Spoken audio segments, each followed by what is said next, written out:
jamaah kita kreatif, dia buat meme. Dibuatnya gambar saya, di samping itu kata-kata, ada perempuan yang ketika tidur tapi dosanya mengalir pada dia. Dia sedang makan tapi dosanya mengalir pada dia. Apa salah dia? Karena dia sudah memperlihatkan dirinya dilihat orang lain. Maksudnya, memang betul itu ceramah saya. Dari mana Ustaz ambil? Dari hadis. Man sanna fil islami sunnatan hasanatan, siapa yang membuat tradisi yang baik, falahu ajruha, dia dapat pahalanya, wa ajru man amila biha, orang lain yang melakukannya. Bapak yang membuat tradisi silaturahim seperti ini dilanjutkan oleh anak cucu, kita sudah tidak ada, maka mengalir karena tradisi yang baik. Begitu juga sebaliknya, man sanna fil islami sunnatan sayyi'atan, siapa yang membuat sesuatu yang tidak baik, falahu wizruha, dia dapat dosanya, wa wizru man amila biha min ba'dih, setelah dia mati, jangankan ketika hidup, sudah mati pun tetap mengalir. Nah, gambar apa yang dimaksud? Gambar memancing aurat, hawa nafsu, mempertunjukkan yang tak layak. Adapun gambar ibu beramai-ramai, menutup aurat, pakaiannya longgar, tidak sempit, tidak menampakkan auratnya, menjaga, tidak dengan pose-pose yang memancing, lalu kemudian dilihat orang banyak, maka tidak ada yang terpancing, tidak ada yang membangkitkan hawa nafsu, ya nggak apa-apa.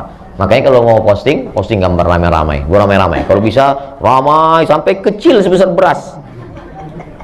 Nggak kelihatan. Alhamdulillah kami diberikan Allah kesempatan untuk ikut maulid bersama kemarin dengan istri Habib Umar bin Hafiz. Oh, nggak boleh foto Pak Ustadz di luar. Nah, itu nggak apa-apa. Tapi kalau pose dia sendiri, jilbabnya pula sampai ke leher, bajunya pula sempit. Dia pakai baju sempit, orang yang menengok yang sesak napas. Nauzubillah. Nah, ini diposting. Nah, ini dosa jariah. Jadi yang sudah sempat kami posting yang dulu Pak Ustadz, coba posting sekali lagi.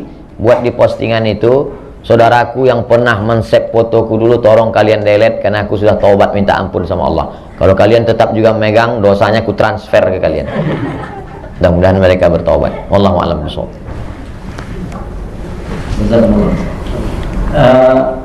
Insyaallah Ustaz Somad tidak akan lupa balik kemari lagi. Amin. Karena hanya satu-satunya mic yang seperti ini.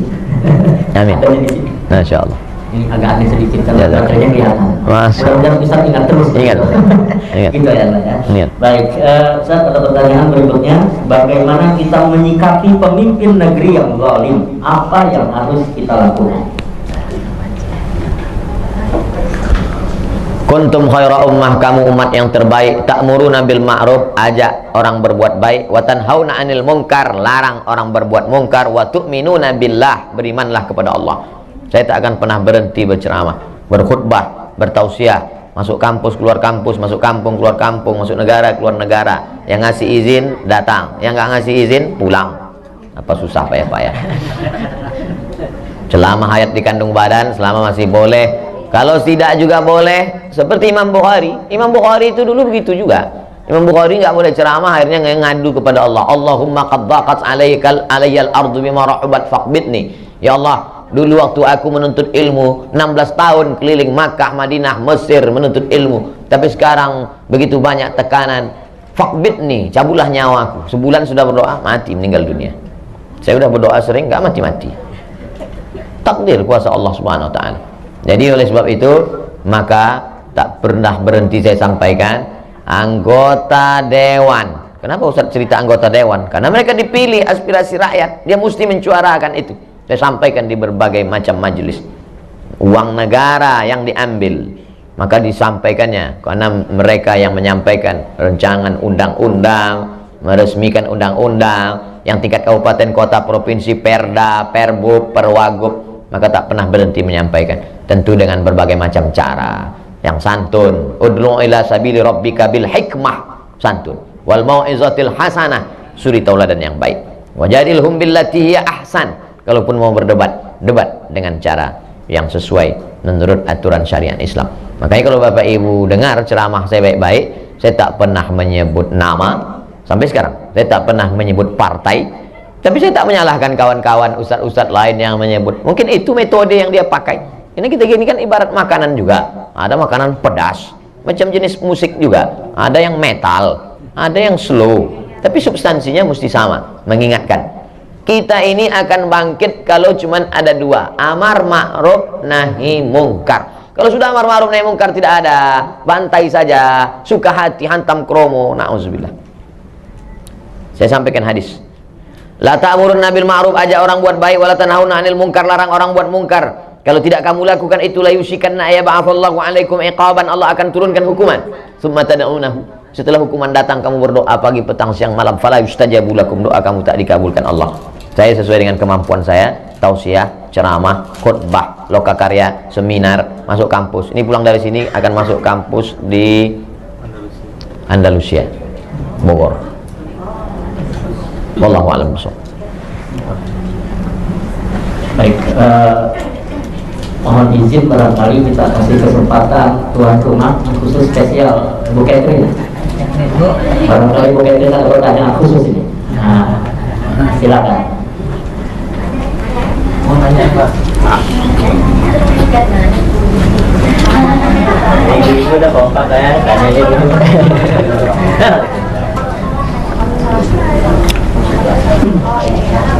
Kamu panggilkan sama kakaknya. Assalamualaikum warahmatullahi wabarakatuh.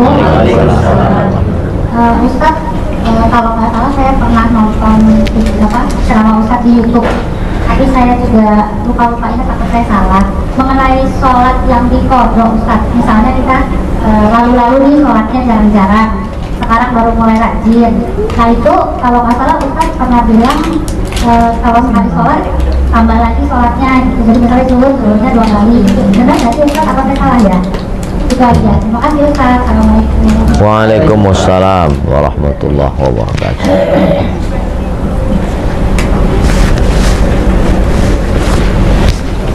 Langsung saya jawab Ustaz. Nanti habis sholat zuhur sekali lagi, usolli fardhu zuhri 4 raka'atin qada'an.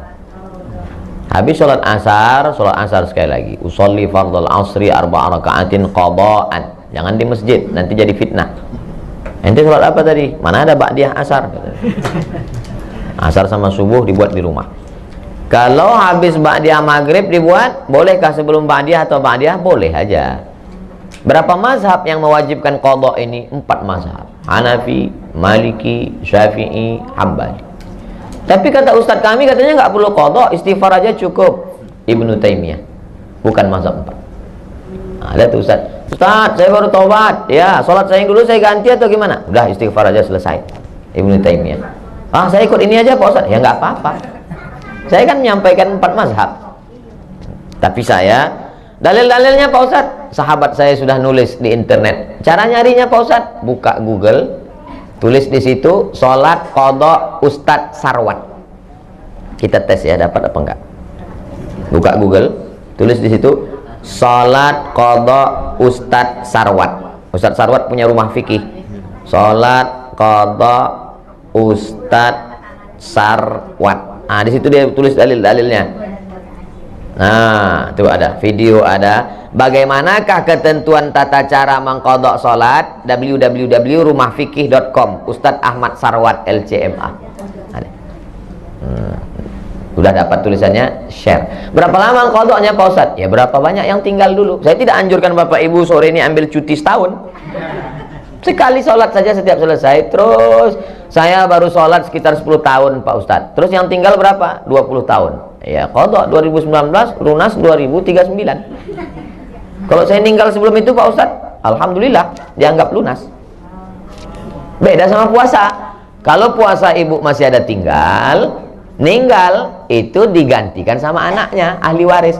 Man mata, siapa yang mati, wa alaihi siyamun, punya utang puasa, soma'an huwa liyuhu, ahli warisnya melaksanakan. Saya niat puasa besok untuk almarhumah emak saya, ganti. Tapi kalau sholat enggak.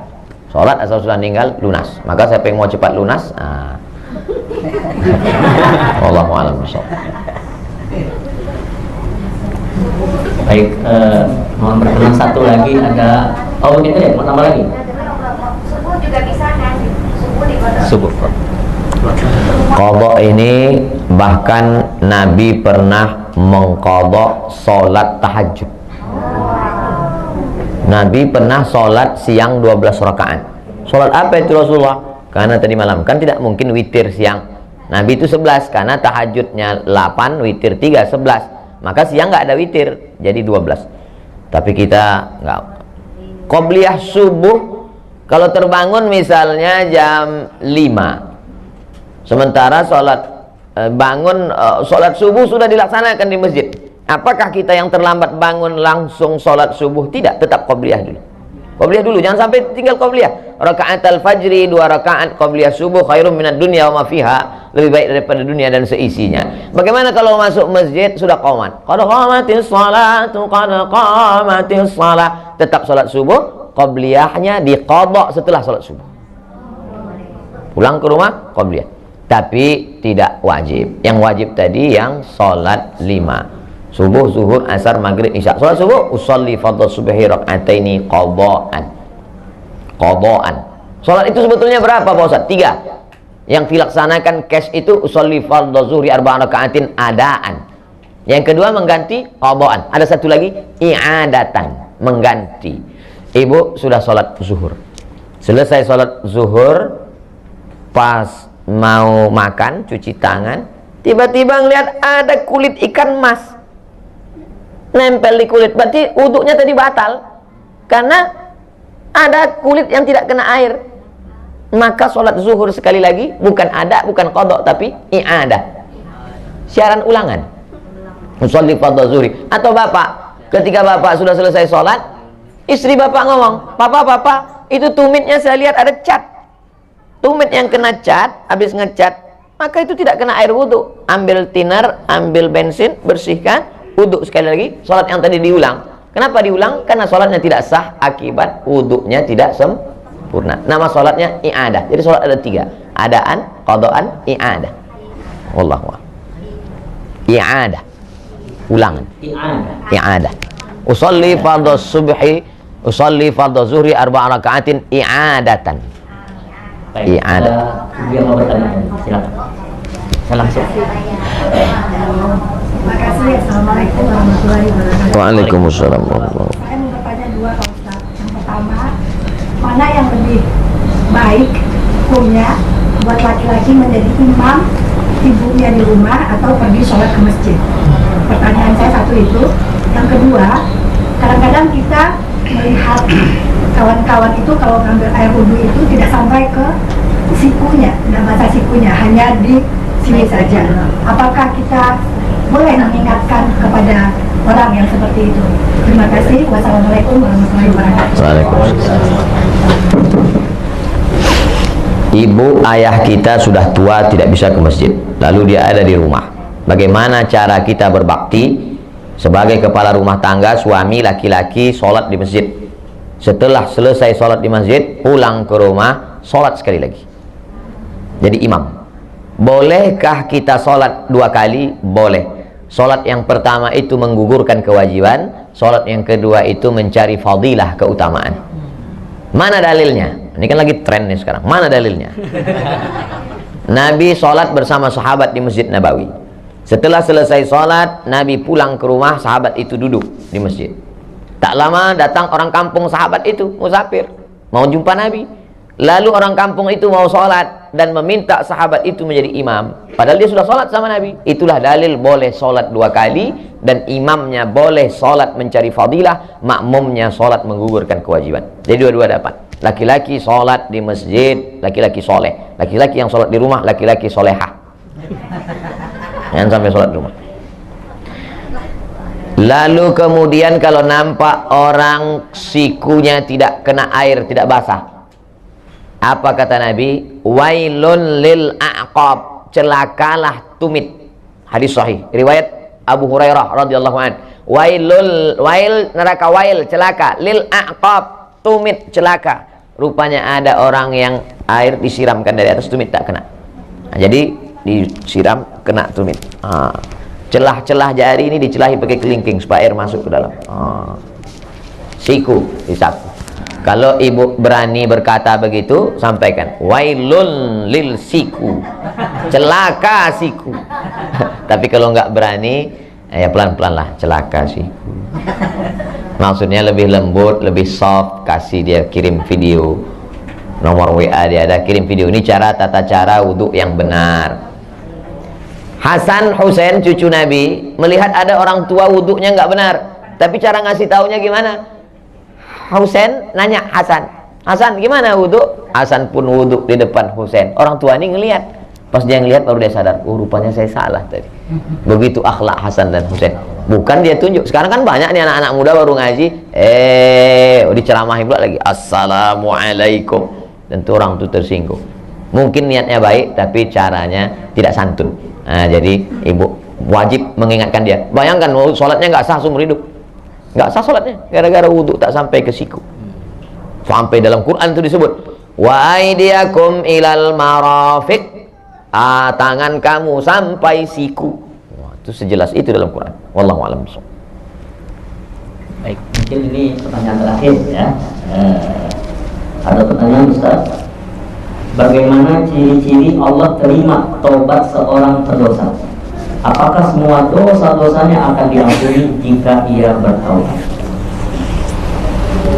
Dalam tafsir Al-Kabir, tafsir paling besar, panjangnya semeter, nama penulisnya Imam Fakhruddin Ar-Razi, mazhabnya Syafi'i, meninggal 606, 100 tahun setelah Imam Ghazali. Ghazali 505, Razi 606. Saya ingat itu aja karena mirip-mirip. Allah tidak beritahu siapa yang dapat haji mabrur. Allah tidak beritahu siapa yang dapat taubat nasuha. Allah tidak beritahu siapa yang dapat sholat wusta. Allah tidak beritahu siapa yang dapat malam Lailatul Qadar. Tengok dalam tafsir surat Al-Qadar juz 30.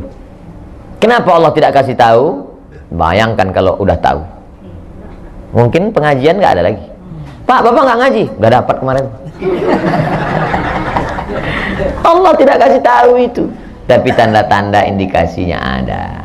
Apa tandanya? Katanya Pak Ustadz, kalau haji mabrur itu wajahnya putih, pulang dari Makkah paling putih, nggak pernah ke masjid, tidur di hotel. Ini bukan tanda. Tanda itu, itu dia kata kuncinya. Keyword, ke kunci, word kata kunci, ada perubahan. Dulu Pak Ustadz sebelum dia ngaji pelit, setelah ngaji nih Masya Allah. Dulu sebelum ngaji sedekah 2000, sekarang 2500. Ada perubahan. Dulu Pak Ustadz tuh sebelum ngaji, oh Masya Allah kasar ngomongnya, sekarang udah mulai santun, taubat nasuha diterima. Dulu sebelum malam Ramadan Lailatul Qadar, orangnya itu Pak Ustadz gak pernah ke masjid, ada perubahan. Nah, inilah cirinya. Apakah diampunkan Allah semua dosa-dosanya? Mantaba, siapa yang taubat, wa amana, imannya ikhlas, wa amila amalan salihah, beramal saleh. Kalau tiga ini cukup syarat. Ulaika mereka itu yubaddilullahu sayyiatihim hasanat. Semua dosa-dosanya dulu diganti Allah dengan hasanat, kebaikan-kebaikan. Bukan cuma dihapus Allah. Coba lihat bunyi kalimatnya. Yubaddilullahu sayyiatihim hasanat. Diganti Allah semua dosanya menjadi hasanat, kebaikan-kebaikan. Mudah-mudahan kita termasuk yang jenis itu insyaallah. Syaratnya 3. Taba wa amana wa amila amalan salihah. Kita sudah bertobat, kita sudah beriman, tinggal lagi mengisi dengan amal saleh. Wallahu a'lam bishawab.